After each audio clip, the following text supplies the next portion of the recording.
70 profits. Like, hindi lang. Bigyan mo ka ng pabigyan. Relax lang, relax. Relax lang. Relax. Ang karanasan ko, tatay. Basta-basta, puro nagtampo lang ako noon. Kaya ako nawala. Dami mga kadahilanan. Nawala ako pagbalik. Magyakapan kami. Hindi niya ako bibitawan. Meron akong gagawin kasama siya. Pero marupok ako.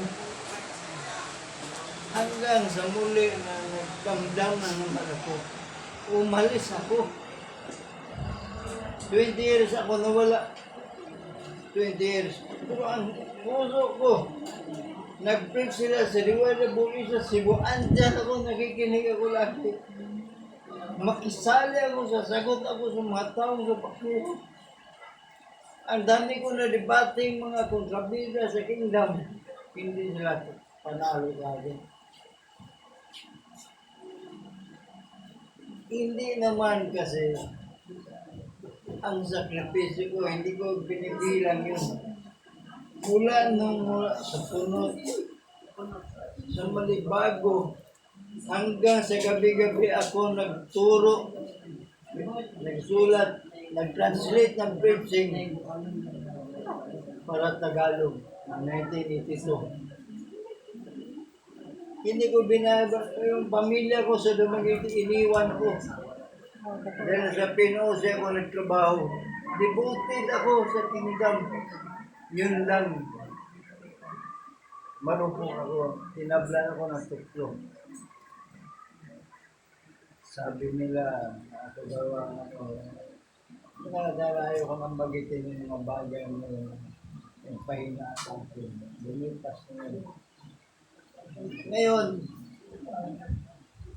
ibalik natin sa mga nagpatuloy natin mga kapatid. Hanga din ako sa kanila. Sila ang sumunod sa aming hakbang noon. Then noong 1982, kami tatlo lang si Simbor, Redila, saka si Mityong Katipay, pinadala ni tatay dito. Dahil ako lang marunong magtagalog noon. Ang mission ko noon, hanapin si Dr. Milanio Gabriel. Si Dr. Carolina Tiangco, may-ari na Ron Carmel's Hospital ng Caloocan. Napuno ng sukyon dahil doon sa clinic niya ako nag-fixing. Natanggap niya ang kaharian. Iba sa ngayon.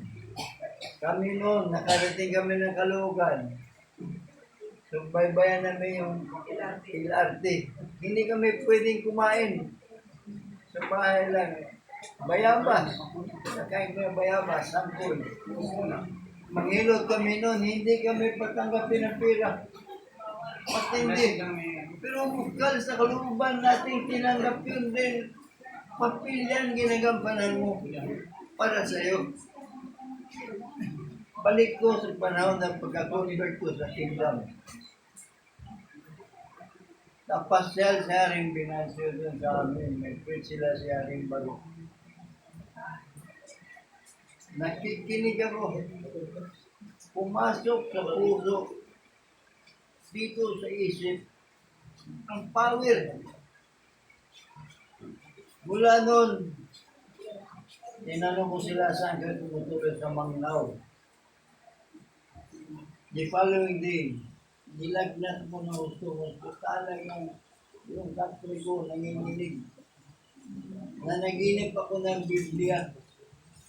Unang Biblia ko, Biblia na sa Balista. Doon ako nag-aaral. Ayun sa mga sinusulat ng mga preacher doon sa paligid namin. Sila yung haring Binasyo. Na-interest ako. Hinanap ko sila sa Mangnao. Sa tinitira nilang bahay. Hanggang nag-desisyon ako na pumunta ng Mindanao. First time. Sabi na, bigyan ng Gordon, piso mo ng Mindanao. mag-ingat ka doon dahil yung lapitan sa puro, lipik-pik dyan, marami dyan. Uso yan noon. O, hilo, yung lason. Pag ipikin ka lang, walang ka.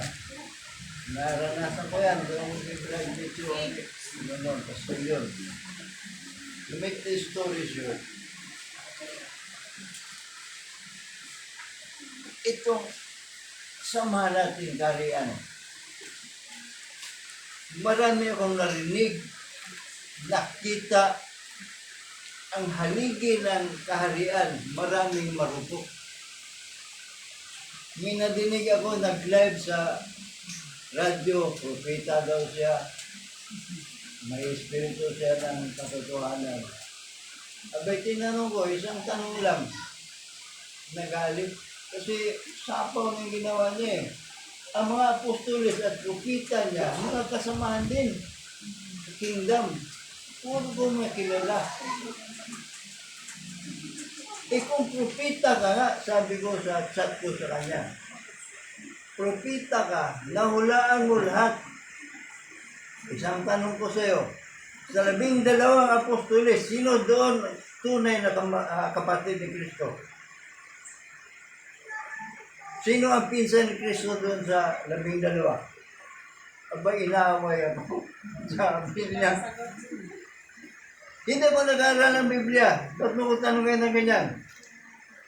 Sabi niya, Brad, ang utos sa 12 apostoles, kaharian, hindi relihiyon, hindi yung mga hula-hula ng ganyan. Kaharian ay inuutos.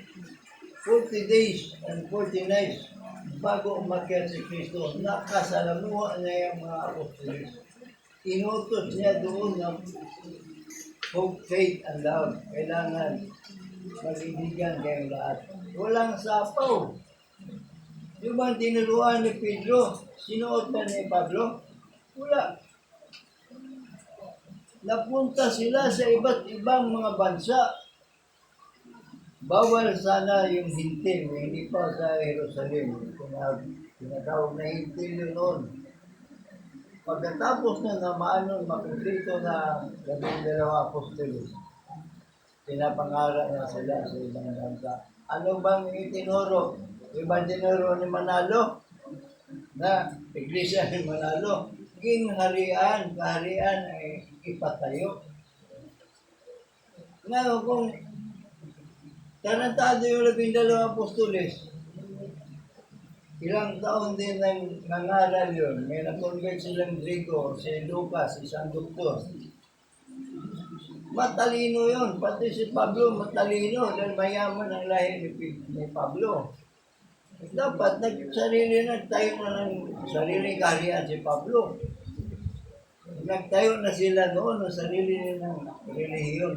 Pero hindi. Pag-ibigan kayo ng isa't isa.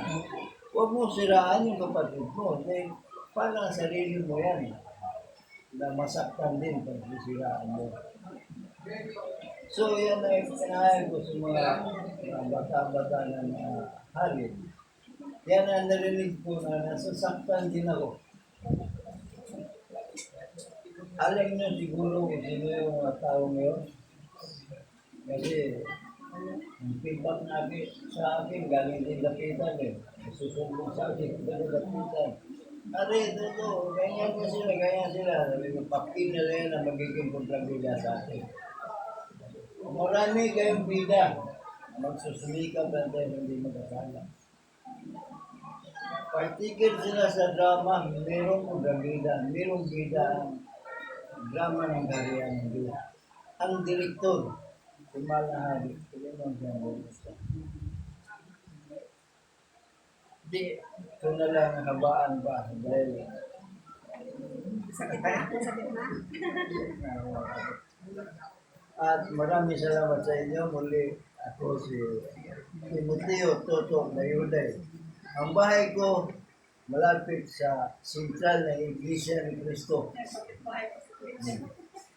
Ang New Era University, malayo pa yung gate doon. Doon ang bahay ko, malapit lang. Ito ang nagmamasi doon. Tama na. Okay, salamat.